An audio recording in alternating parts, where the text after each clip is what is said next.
24/6/2026 ইংরেজি রাত্রের দিকে আমরা একটা খবর পাই ডেলিভারি প্রাইভেট লিমিটেড থেকে। তারা তাদের মেশিনে চেক করে কিছু সাসপেক্টেড জিনিস দেখতে পায়, তারপর আমাদের জিনিসটা দেখার জন্য বলে। তারপর আমি এবং খয়পুর থানার খয়পুর আউটপোস্টের ওসি সহকারে আমরা একটা টিম গঠন করে ওই জিনিসটা আমরা ভেরিফাই করতে যাই এবং সঙ্গে আমরা এই সাসপেক্টেড জিনিসটি দেখার জন্য ডিসিএম জিরানিয়াকেও আমরা জানানোর পরে সার সহকারে আমরা এখানে যে সাসপেক্টেড যে 5টা আসলো, 5টা প্লাস্টিকে প্যাকেট আসলো, এই প্যাকেটে আমরা দেখতাম যাই। যাওয়ার পরে সেখানে আমরা ডিসিএম সাহেবের উপস্থিতিতে তাদের এই ডেলিভারি হাবের স্টাফ সহকারে আমরা জিনিসটা খোলার পরে এখানে কাপ শেপ পাওয়া যায়। টোটাল 5টা প্যাকেটের মধ্যে 1435 বোতল।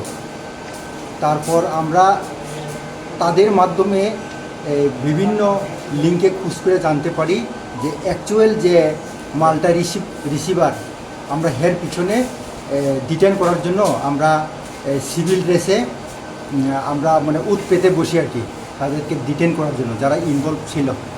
তো আমরা সেই মোতাবেক আমরা একটা টিম গঠন করে আগরতলার দিকে কি জায়গাটা এটা বোলাগিরি কুঞ্জবন এইদিকে আমরা ডেলিভারি যে বয়টা সহকারে আমরা যাইয়া যে ইনভলভ যে রিসিভার আর কি, ওই মালের যে রিসিভারকে আমরা অ্যারেস্ট করতে পারছি 2 জন। তারা আমাদের বজুনগর পিএসের কাছ থেকে আসে।